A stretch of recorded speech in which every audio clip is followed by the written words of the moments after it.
Your keyboard style influenced a lot of people. It was all developed playing with Ilanga. Typically, we focus all our attention on the band leader or lead vocalist, while ignoring the rest. Mukundu is hosting a program called To Artist MonoCast, in which he sits down with a band member, session musician, or producer and discusses their lives, triumphs, and challenges.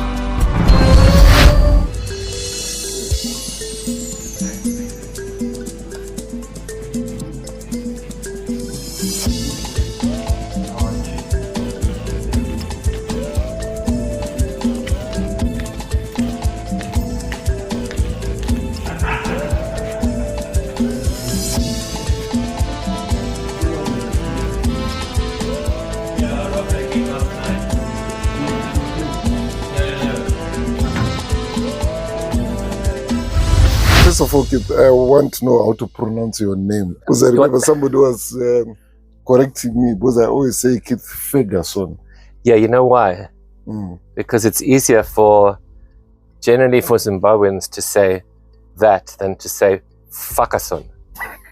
You know what I mean? Because that becomes a problem. So they get as far as Mr. Keith. Oh, so, okay. Yeah, so it has to do with the pronunciation. Yes. So that's why I ended up calling myself Fox. It was Foxen. It came from that. And then it got shortened to Fox. So I figured it was also easy when you phone up, you want to book a table at a restaurant. And and you have to, if you say Farkas, you may as well stay on the phone for a while. And then and to spare them any embarrassment, then you just say Fox. Yeah. Okay. So that's how the Fox thing came about. The first time that I saw you was on TV. You were doing, was it Chikomborero? Yeah. What was your first song? It was Chikomborero. In fact, it was funny because I saw someone yesterday saw me for the first time in a long time. They said, Keith, and they always say this, you've grown big. So okay. Yeah, I was younger and skinnier. Yeah. How old were you that time? 18. I would like to know how you met Comrade Chinx and how it all started. Yeah, when I was at school. I was at school in South Africa, in Cape Town. So and I was already in a band then when I was about 16. I had my own little band. And so every time I would come up to Zimbabwe in the holidays and that, I would often go around to Benny Miller's studio because I met Benny. I can't remember how. And Benny said, well, why don't you come out and see my studio and hang out, if you're interested in music and that sort of stuff. I see, you play a bit. He had, it was a small setup. He had a little 4-track. In those days, it was a 4-track cassette. You could record 4 tracks onto a cassette machine, like a Fostex. And he had a couple of early Roland drum machines and that. So I went out there and I would play on his equipment and then and watch. And then the one day he was recording, I think he'd already recorded Magamba Ose and what was the other song? Marching Together. It was Chinx's first single on One World. And then he was recording Chikomborero. And he said, hey, Keith, come, let's do this together. And, so I played the keyboards and,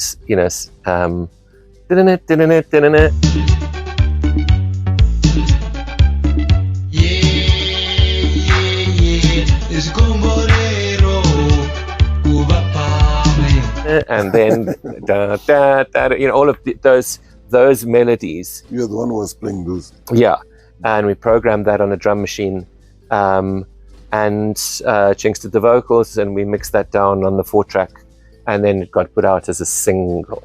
And then you did a video. And then yes, so then Chinx said, okay, let's do a video. And remember, he worked at ZBC. Okay, at ZTV actually. He was the master controller for TV2, I think.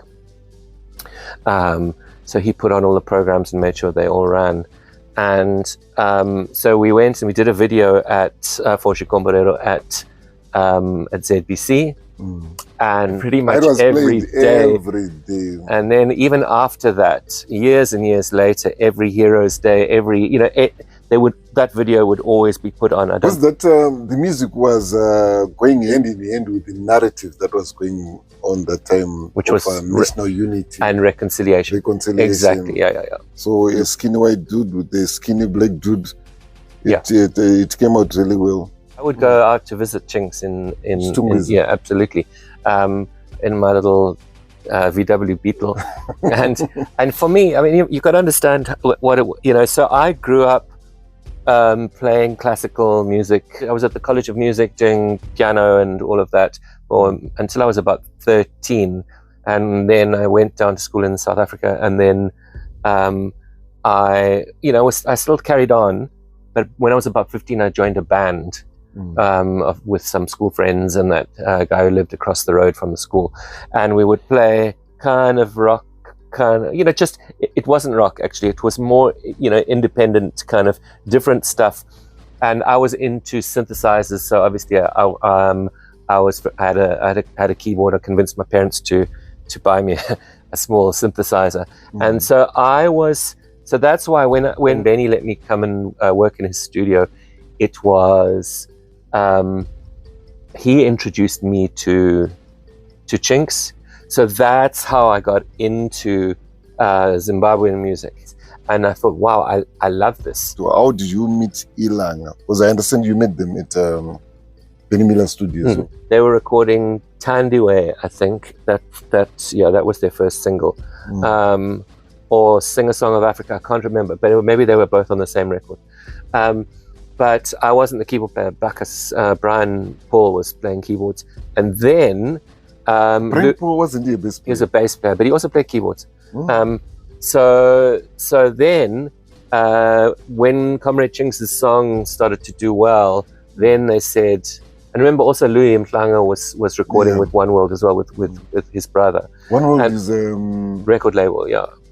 So the label that Benny started. So then what happened was that because Chinx was doing well, we thought, okay, let's have a band, and then I don't know why, how Brian ended up doing his own thing because he was playing a lot of jazz, and so I became the keyboard player, and he was a bass player anyway, so that was his passion. So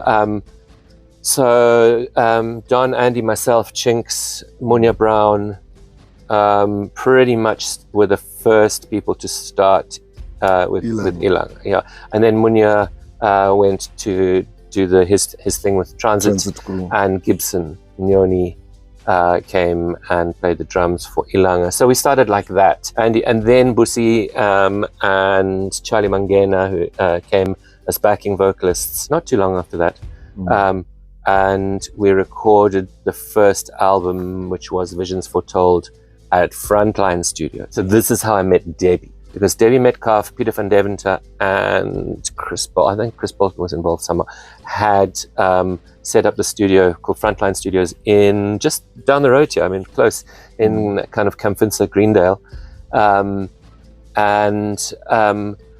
So that's where we recorded Visions Foretold. Shisholoza is on that album, yes. Okay. Because Shisholoza was a huge hit. Yeah. So, but before then, also, we put out True Love.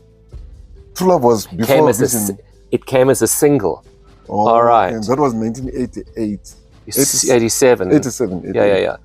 It came out as a single first, just before we released the album. Who wrote that one? It was done, ultimately all of the stuff got written in the rehearsal room, okay? Also everybody was contributing. Yes, but the way that the whole publishing thing worked was that whoever wrote the lyrics generally the song got split that way, and I think, I'm not sure whether it's Busi and Andy who are credited on that song, or Busi, Andy and Don, but I have a feeling it might be just Busi and Andy. Who started the song anyway from zero? Was it would have been Andy, yeah. Okay. Playing that line. Yeah, exactly. So that's how that happened, and then obviously the single, I think it did 75,000 or 150,000, whatever we were told by ZMC or at the time. So then after that, the album came out, Visions Foretold came out, and then from there the second album, Silver and Gold, was done. Actually, we recorded that at the studios in Southerton, and Henry Peters was the sound engineer. Who was the producer? Well, we all kind of produced that record. Henry Peters was also a bass player. Yes, okay. A very good bass player. Yeah, absolutely. So that was that, and then also by that time, Virgilio Ignacio from Mozambique had joined, so we had 2 keyboard players. And then from there, so that was the second album, and then we didn't do a third album with that lineup. The third album only came later after Andy had left. Okay, I heard that Andy Brown and Munya Brown were not very much in good books. They had differences of opinion. Let me put it to you that way. So. Okay, so did they ever argue, like during band rehearsals or during the show? Well, I mean, I think no, not so much, but maybe during rehearsals or just when the band was together, because there were differences of opinion over things, and they were both quite hot-headed. So, you know what happens, when there's, when there are too many strong personalities in the band. There was the one time when I think Munya wanted to hit Andy with a microphone stand. What did happen? I don't know. They argued over something. Usual. Yeah. So, but it was, it's. But such stories are the ones that make memories, because memories are not made with normal stories like drinking tea together. You shake hands. Sure. It's often those funny stories, contentious moments. And then Ilanga had too many superstars. You, Andy Brown, Busimwe, John Gumba. I think the 4 of you were the main or the biggest superstars in the band. And people usually say that having too many superstars in a band is a recipe for disaster. Do you think it affected the running of the band in some way or what? Yeah, I mean, of course it's going to. I mean, the dynamic is, if it's volatile, I mean, same as in a family. You know what I mean? If it's a volatile environment, because if there's a spark, someone pours petrol on it, and and all of that, and you've got to have people that can calm.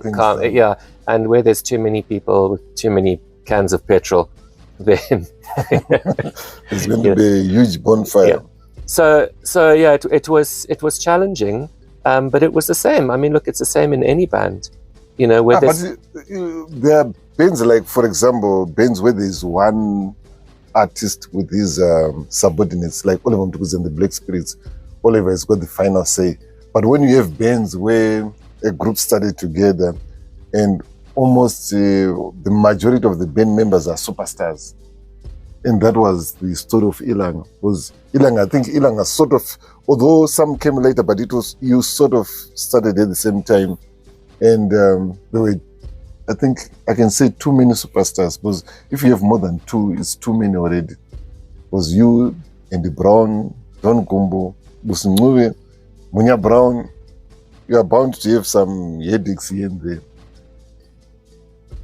You're right. Is it you agreeing just to end the topic or what? A bit of both. A bit of both. Okay, so what happened when the band ended? Andy left and didn't come back. So did he announce that he was leaving or what? He just didn't come back. He didn't come back after the one show, and that was it. And then, which year was it? I think maybe 89. It was, and then basically what happened was he got replaced by Roger Mambo on guitar, and we carried on. And he started the Storm. Ilanga means sun. Storm is an element of weather. And the rain. Rain. Yeah. What was it about Ilanga and the weather? You're becoming far too inventive. I'm becoming too much of a philosopher, a monosopher. Okay, no problem. But after Ilanga folded, you carried on working with Andy Brown. Yes. So it means you never had beef with Andy Brown. No, I mean, we were friends. We were very close friends, and we made good music together. friendship was even second to that, because we made good music together. You kind of let sleeping dogs lie. There's a gospel artist, I won't mention the name, she's a female gospel artist. Every time we work together, we produced hits, every time. But for some funny reason, off stage, we're not very good friends. I think that happens a lot. I like the point where you said the music combination was first before. I guess it's like, how can I say it? I try and find a good analogy for it. It's that feeling that you get when you make really good music together, that's what you want, and that is more important than anything else. Okay, so I mean, you can almost it's not really a good thing to equate it to some, to, I guess, people who get high or whatever, but I mean, that euphoria, let me put it to you that way.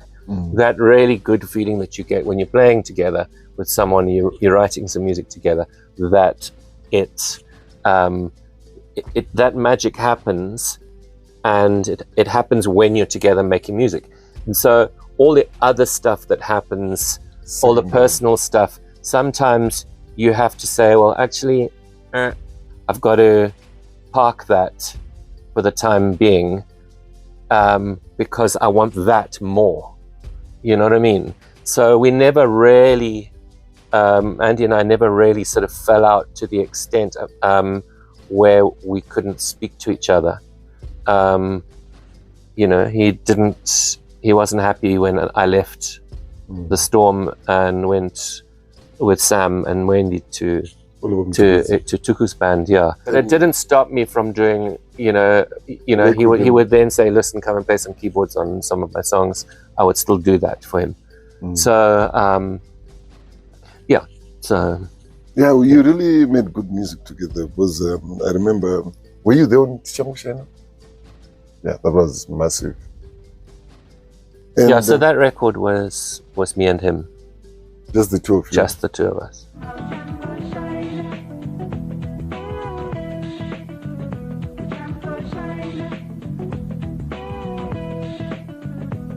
You did the bass as well? I did everything. I did everything on that record except guitar. I always say that combination is spiritual. Because at times there's certain combinations where you can never replace. Because at times when you talk of music, combination is more important than skill. Oh, and vocals. Sorry, yeah. Obviously, everything on that record except guitar and vocals. Just in case anyone's getting confused. Because, so you thought that I was going to say you're the one who's saying? Yeah. There's no doubt. I don't trust your vocals. Have you ever seen? I was a good singer. I had my own band. You had your own band? I had my own band. Andy and Don. But I've never seen you on a mic. In my band. I've never seen you on a microphone. Well, maybe one day. Okay. And then, of course, we worked together and Oliver Mtukudzi. But I'm more interested in when you worked with Chiwoniso. Because I remember 2007 and 2008, we toured together Europe. So I would like to know the type of relationship you had with Chiwoniso. Because to me, you were sort of like a manager.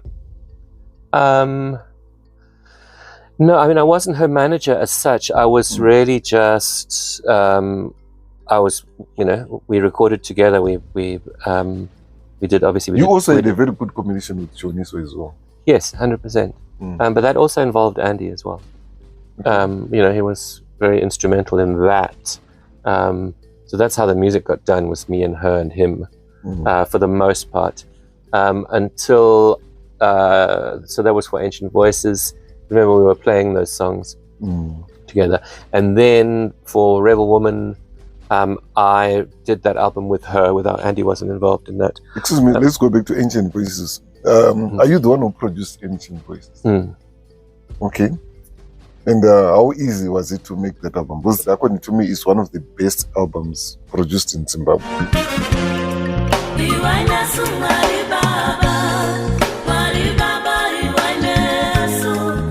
Was the melodies on the guitars, the keyboards, the vocals, the overall production, the overall sound. Analog, the warm sound, the warm sound. How easy was it to work on that album, or how difficult was it? It was super easy. I mean, we recorded that at Shed actually. Studios, Yeah, in yeah. town. In town, yeah. That underground studio. Yes, correct. We recorded that at Shed, but remember we'd been playing the songs already. Oh, yeah. So you've been playing those songs under Andy Brown's band. Yes. So when it came time to record them, we knew the songs. Okay. So we just went in the studio and pretty much recorded what we've been playing. Here and there, obviously there was some additional stuff that got done, but it was very much it was a done deal before we even got in the studio, because the arrangements were done, everything was done. So there was no stuff that got done later. We didn't really... So everything was taken like on the spot, and no overdubs? No, very little.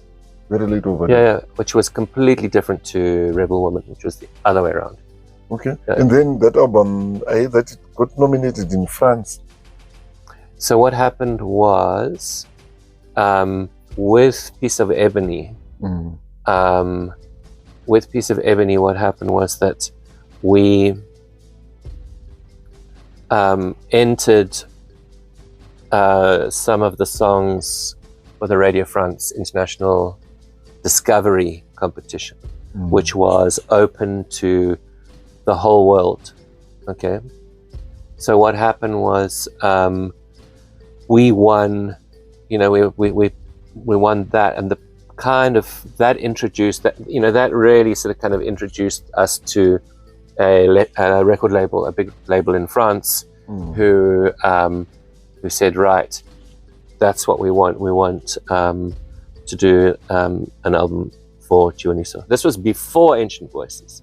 Okay. They were interested in Chiwoniso. Okay. So yes, so that's what they wanted. So they offered her a deal. So I negotiated that for her. So they signed her directly. Okay. And then they paid for Ancient Voices to be recorded. Oh, they're the ones who paid for the studio time. Yes, they paid the studio time and all of that. So did they own the masters? Yes. So Luz Africa owned the masters, paid for the video, put money into the video, all of that sort of stuff. So they signed her to their label just for that album. And then that contract was, obviously she was no longer signed to them when she did Rebel Woman, which I got signed to Kumbancha, which was part of, aligned to Putumayo. Yeah. So that's how I knew Jacob Edgar and Dan Stop was from Tuku, which happened in the middle. That happened after Ancient Voices, then Oliver Mtukudzi years, when he was signed with Putumayo, and then when I moved to London for a bit, I recorded Ancient Voices between here and South Africa and London and the US. How was the publishing split on Ancient Voices?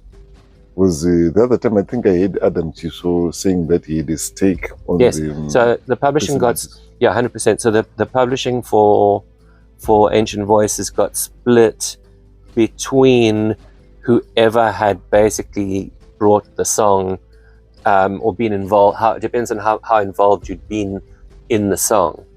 So some of the songs I was more involved in on the writing side, that it maybe I'd been there to start the music or whatever. So I would get a publishing credit on that as well as Chiwoniso because of the lyrics, whatever.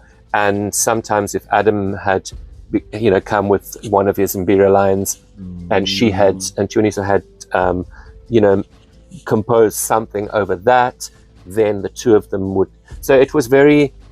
We sat down around a table and said, right, okay, how do we divide the publishing up on this equitably? So it was basically, okay, right, that was the song that so it was done like that.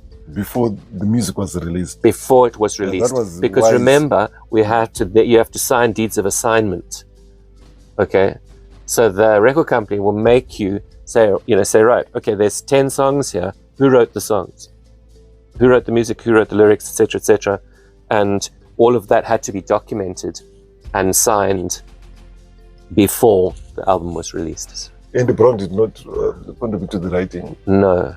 Okay. What caused your move to Oliver Mtukudzi? Because it was you, Mwendi, and Simataura.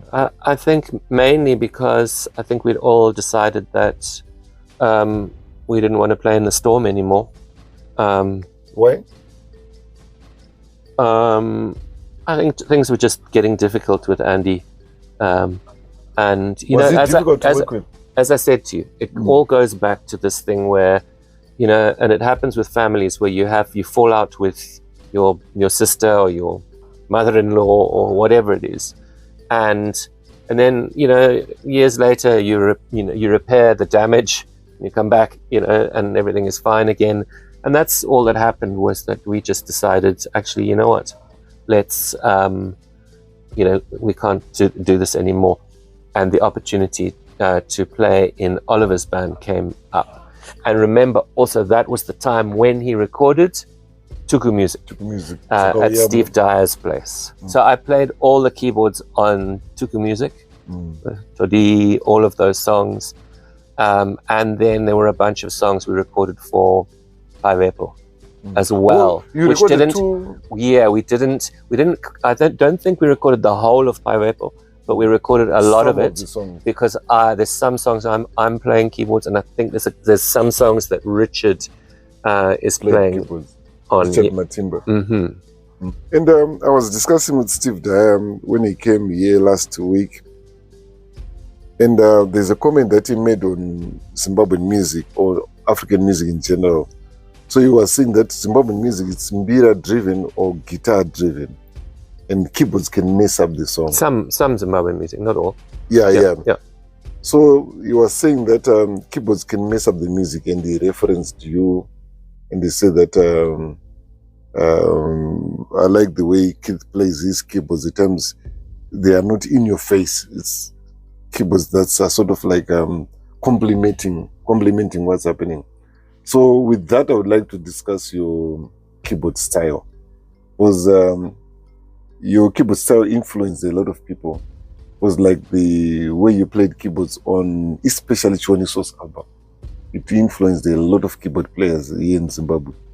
So what inspired you to create that keyboard style, and what's your philosophy? Because I know that musicians are philosophers. It was, I can tell you right now, it was all developed playing with Ilanga, playing with Andy, playing with Don, playing with, you know, a band where you had a lot of good musicians, and it wasn't just playing with them. There were others who came as well. I did sort of work with, you know, with other people, and, you know, when you're in a band with players, you learn to, you know, fit in. And Andy was actually very good at, you know, he was a good, how can I say, a disciplinarian, you know, music. So for instance, if something was being played and you started getting busy, he was busy and you started getting busy, you know, he'd say, hey, find something in the spaces. Would you say it nicely? No, he wouldn't.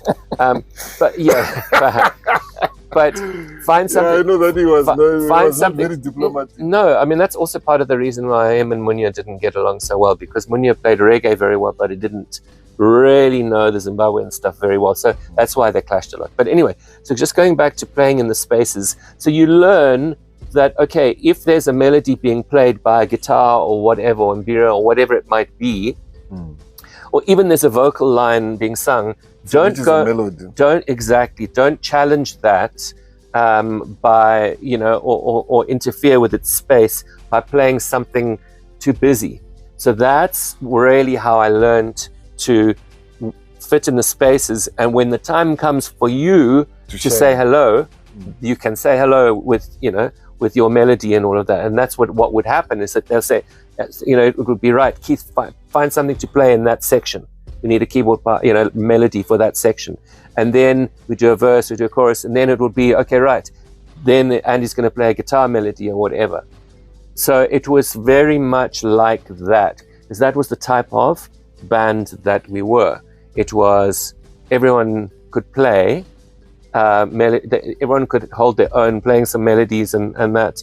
So I developed my keyboard style from literally being in a band with guys that were teachers, as well, really. And I mean, I sent you that Chick Corea thing the other day, and that's very much about choosing what you're going to play that doesn't interfere with what the next guy is playing. And if you've got instruments, lots of things going on, from mbira to guitars and all of that, and this is where, if you think about sungura, okay, and this was one of the things that I learned from over the years of watching sungura bands, okay, early on, was that, and also being in the studio with people like Bothwell or Henry or whatever, and seeing how even though there's 3 guitars, there's rhythm, there's lead, there's rhythm, there's sub rhythm or whatever, they fit that into, it's like a layered cake. You know what I mean? There's a layer of chocolate, there's a layer of vanilla, there's a layer of icing, whatever it is. A layer of whiskey. Is it whiskey they put on? and you just fit them somehow, so that when people are listening to it, they can hear all the elements without the elements fighting.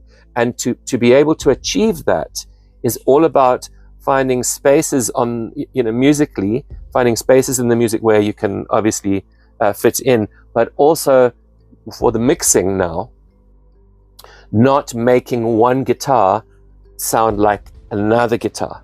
So that's where the whole trick of putting flanger on the sub rhythm or whatever, or or one of the guitars, and making it quite dark. Whereas on the lead guitar, you will put it'll be bright. Of chorus. Exactly. And then, so one's bright, one's a bit darker, one's panned left, one's panned right. There, now you can obviously compensate for the fact that they're all playing they're all busy, but separate them. So it's all about finding space is what it's all about. So I learned how important it was to play in those spaces and not get busy, because otherwise, and even then same thing, Andy would tell me, hey, you're too busy. I could say the same thing to someone else. Hey, you're too busy there. Make it simpler, play half of what you're playing, and think about what you're going to play. Think about where you're going to fit that music in, or your part in. And sometimes don't play anything at all. I describe it like, if you are playing the guitar, don't play the guitar, play the song. If you are playing the keyboards, don't play the keyboards, play the song, so that you fit in correctly.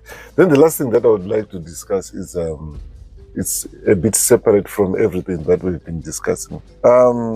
These days in Zimbabwe, there's a theory that says if you're a celebrity, you must not be seen too often at parties, at funerals, everywhere. You need to live like a hermit. You know what a hermit is?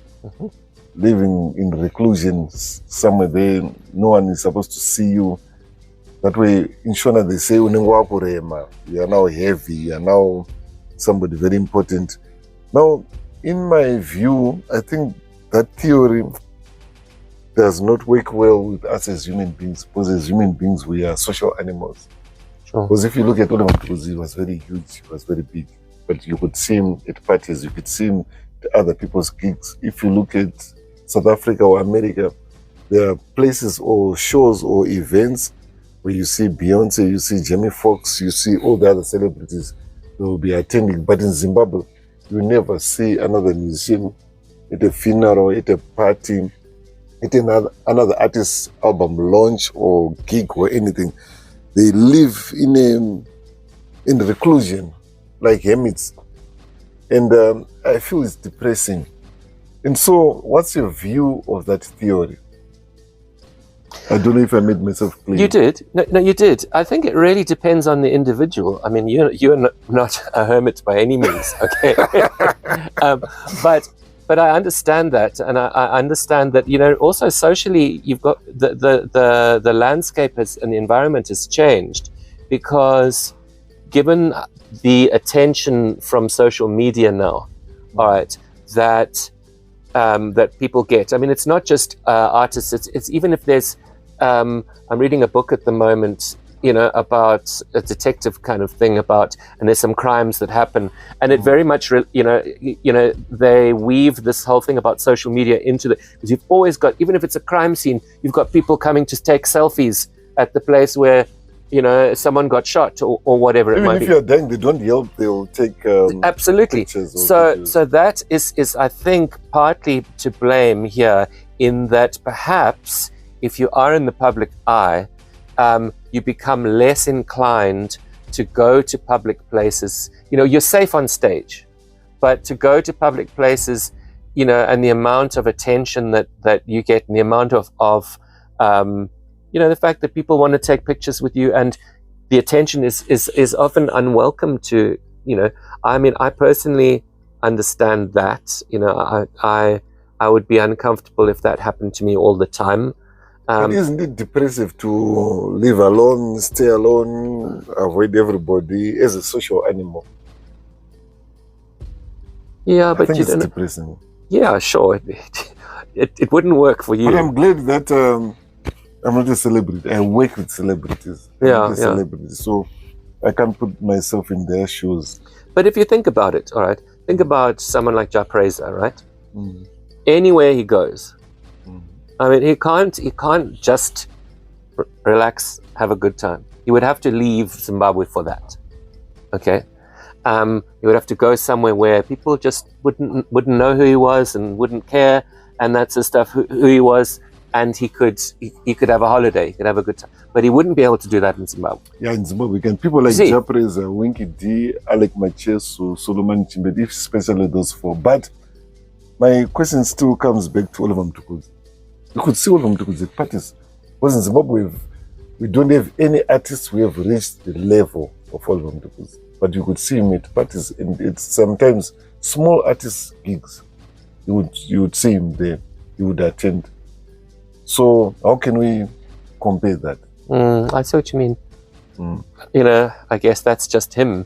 Because I remember I introduced him to a saxophone player called Joseph Chinoriri.